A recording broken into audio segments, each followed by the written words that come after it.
بات چیت ہوئی اور اس میں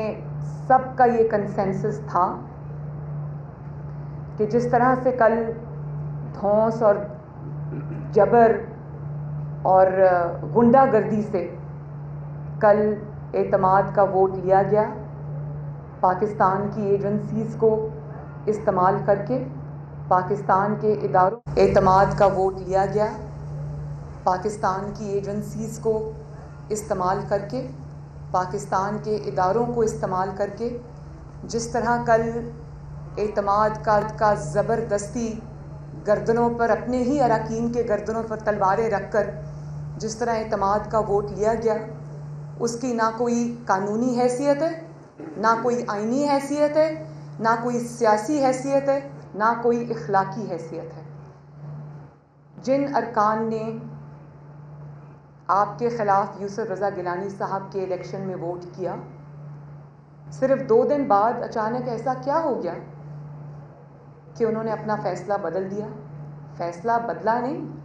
فیصلہ تبدیل کرایا گیا ہے، اور جس مضحکہ خیز انداز میں وہ فیصلہ تبدیل کرایا گیا ہے، جیسے کہ میں نے اس دن بھی کہا، کل کہا کہ پورے پارلیمنٹ لاجز کو آپ نے بنکر بنایا ہوا تھا۔ ایسے لگ رہا تھا کہ جیسے شمالی وزیرستان کا کوئی علاقہ ہے۔ پوری رات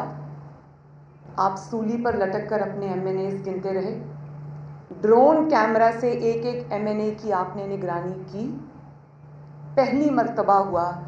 کہ کسی جماعت کے اپنے سربراہ کے خلاف اس کی جماعت نے عدم اعتماد کر دیا، جبکہ وہ پاور میں ہو۔ آپ امیجن کریں ذرا، یہ حال ہے۔ یہ اس کے علاوہ ہے جو چاروں صوبوں سے عمران خان کے اوپر عدم اعتماد کا عوام کی جانب سے نہ صرف عدم اعتماد کا بلکہ غصے کا بھی اظہار کیا جا رہا ہے، یہ اس کے علاوہ ہے۔ اور جس طرح سے اس میں ایجنسیز کو انوالو کیا گیا، جس طرح ان کی مدد لی گئی، جس طرح انہوں نے اراکین کو غائب کیا، میں آپ کو یہ بتاؤں کہ یہ ہمارے ذاتی علم میں آیا ہے۔ ان کے ایم این ایز ہم سے ان ٹچ ہیں۔ یہ ہمارے ذاتی علم میں آیا ہے کہ 2 ایم این ایز کو جو راضی نہیں ہو رہے تھے آخری وقت تک ان کو ووٹ دینے پر، ان کو گولڑا کے ایک ادارے کے کمپاؤنڈ میں لے جایا گیا، وہاں پر 4 گھنٹے ایک کنٹینر کے اندر بند رکھا گیا اور ان کو مجبور کیا گیا ایجنسیز کے لوگوں کے ہاتھوں کہ وہ عمران خان کو ووٹ دیں۔ تو مجھے یہ بتائیں کہ اس کو تو کسی اتنی شرمناک شکست کے بعد، یہ صرف شکست نہیں ہے بلکہ آپ نے پاکستان کی ایجنسیز کو آپ نے جس طرح استعمال کیا، جس طرح آپ نے پاکستان کی خفیہ ایجنسیز کو اپنے لیے استعمال کیا، یہ بہت قابل شرم بات ہے۔ کیا ایجنسیز پاکستان میں اسی لیے رہ گئی؟ کیا یہی ان کا رول ہوگا اب کہ جس شخص کو عوام دھتکار رہی ہے، جو عوام کا مجرم ہے، جس نے ان کی زندگی اجیرن بنا دی ہے، آپ اس شخص کو بچانے کے لیے آپ اپنے ادارے کو سیاست میں جھونکتے؟ اس کا جواب پاکستانی قوم کو چاہیے، اس کا جواب مسلم لیگ نون کو چاہیے۔ نائب صدر مسلم لیگ نون مریم نواز میڈیا سے گفتگو کر رہی تھیں۔ انہوں نے کہا کہ سب اس بات پہ متفق تھے کہ جس طرح جبر سے اعتماد کا ووٹ لیا گیا اس کی کوئی قانونی یا آئینی حیثیت نہیں ہے۔ آپ کے جن اراکین نے آپ کے خلاف یوسف رضا گیلانی کے حق میں ووٹ دیا، ایسا کیا ہو گیا کہ 2 دن بعد ہی وہ آپ کے حق میں ہو گئے؟ انہوں نے کہا کہ ان کے ایم این ایز ہمارے ساتھ رابطے میں ہیں۔ مریم نواز یہ بھی کہہ رہی تھی کہ ہمارے علم میں یہ بھی ہے کہ 2 ایم این ایز جو آخر تک ان کو ووٹ دینے پر راضی نہیں تھے، انہیں پہلے حبس بجا میں رکھا گیا، اس کے بعد ان سے زبردستی ووٹ لیا گیا۔ مسلم لیگ نون کی نائب صدر مریم نواز میڈیا سے گفتگو کر رہی تھیں اور حکومت پر کڑی تنقید کر رہی تھیں، اور ساتھ ہی ساتھ وزیر اعظم کے اعتماد کے ووٹ کے حوالے سے بھی